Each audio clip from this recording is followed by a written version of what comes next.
It's a shaved ham and pea ricotta crostini that's just fabulous. We're gonna take some sauteed peas.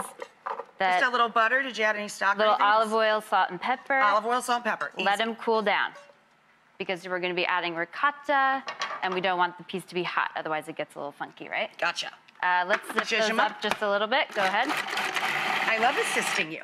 Get that going. I know, this is a weird role reversal right now for me. Let's add some ricotta. You go ahead and do that. Yes, ma'am. Some fresh ricotta. Is this cow's milk, sheep's milk? Doesn't matter. Milk. Cow's milk. I'm a cow's milk, especially with the peas. They're a subtle flavor, so you don't want to overpower it with the sheep's milk. A little lemon zest. That can go. Yeah, just telling you. You do that. If you put it over here, it goes in the right in the thing. That's why you're Rachael Ray. Then we're gonna add half of the juice of the lemon. There you go. Gotcha. Go ahead for that. Squeeze it cut side up so the seeds stay with the lemon and don't fall into your ricotta mixture.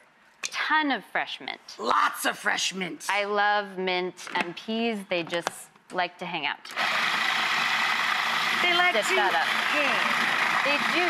Salt, pepper, anything? Yeah, I mean, at this point, I'll like taste it for seasoning. Just dip a little finger. Salt, baby. Salt. Yeah. Maybe a little more olive oil. Loosen it up a little. I agree. Lovely. Pulse that up. And that's it. That's all you have to do. Ta-da! All right. And then pipe it on.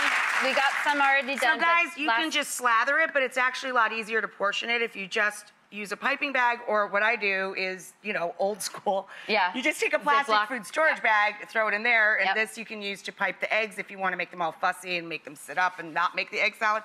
Use this for your egg mixture as well. Exactly. And this is great if you want to make this ahead of time. Throw it in your bag. Throw it in the fridge, and then when people come, you're just like piping. Boop, boop, boop. Exactly. Right.